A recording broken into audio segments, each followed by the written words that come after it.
Since President Benigno Aquino III assumed presidency in 2010, there have been 35 victims of extrajudicial killings among indigenous peoples.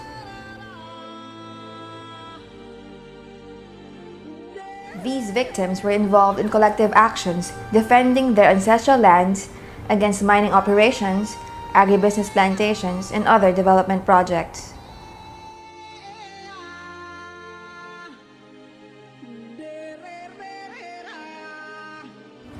Capion Massacre, Natalayong, Barangay Danlag, Tampakan, South Cotabato. On October 18, 2012, at about 6 in the morning, members of the Armed Forces of the Philippines 27th Infantry Battalion, under the command of Lieutenant Colonel Noel Alexis Bravo, arrived and strafed the house of the Capion family. It caused the death of a 2-month pregnant Juvie Capion, 27 years old, farmer, and her children, John and George Capion, aged 13 and 8. Her 5-year-old daughter, Jovicky Capion, was wounded. After the massacre, the soldiers brought the dead bodies outside the house and left them exposed for 8 hours to compel Juvie's husband, Dagil, to surrender.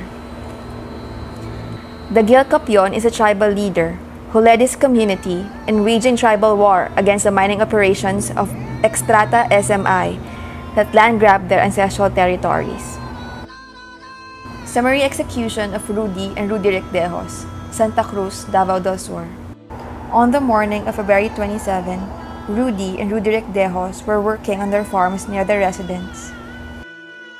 Rudy's wife, Mercy, left for the village market to sell their crops. When she returned home around 4 p.m., she found her husband's and son's lifeless bodies bathed in blood. The bodies bore gunshot and stab wounds. There were also signs of possible torture, as there were bruises on the bodies and the victims' hands and nails were smashed.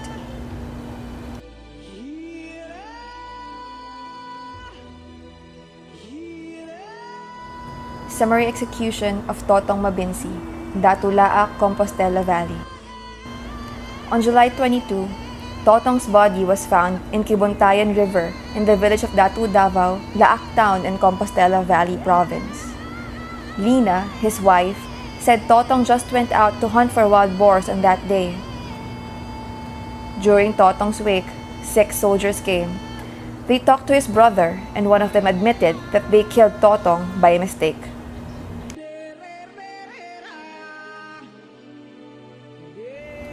Summary execution of Genesis Ambason, Binikalan, San Luis, Agusan del Sur.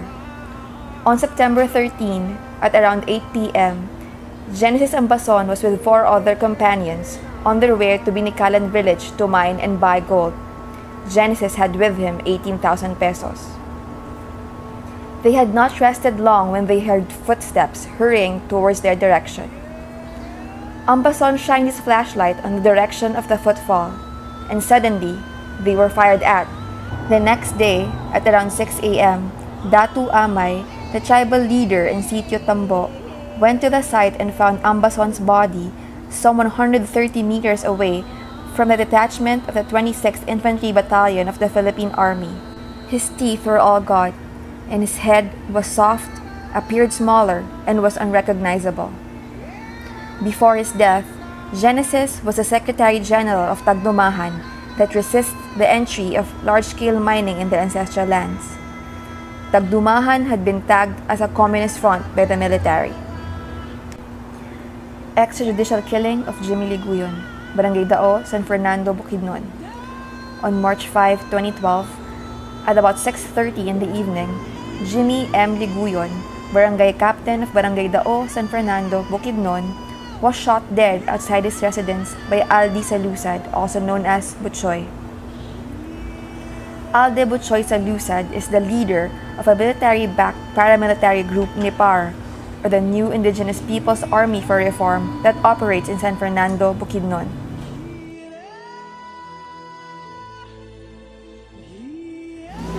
Ang akong ibutyan ang nagtabo kang Kapitan Jimmy. Sa Pizza 5 sa Marso. A witness narrated that they were conversing in the terrace of Jimmy's house when Alde Salusad arrived, accompanied by 15 unidentified armed men in military uniform. Alde suddenly barged into the house of the victim without any courtesy. Facing each other, Alde shot Datu Jimmy at close range using his baby Armalite rifle.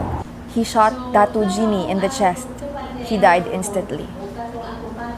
After the death of Datu Jimmy, harassments against the members of the community continued. Cases of torture and indiscriminate firing were committed by San Matrida and Nipar against members of Liguyon's tribe to force them to support the land title. Extrajudicial killing of Gilbert Paborada, Cagayan de Oro City, Misamis Oriental. On October 3, 2012, at around 3 p.m., Gilbert Paborada had just arrived in front of his house in Puntod, Cagayan de Oro City and was about to alight from a motorcycle when two men aboard a motorcycle shot at him. Paborada was a resident of Bagokbok village and the chair of Pangalasag, a community-based lumad organization resisting the expansion of the palm oil plantation owned by A. Brown Company, a U.S. corporation.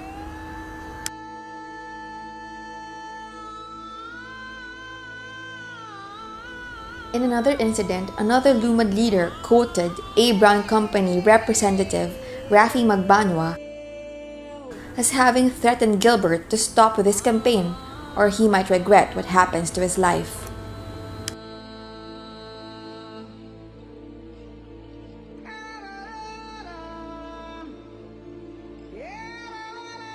The unabated killings and the culture of impunity spawned by the murderous Macapagal Arroyo regime are quickly evolving 3 years into the Aquino administration.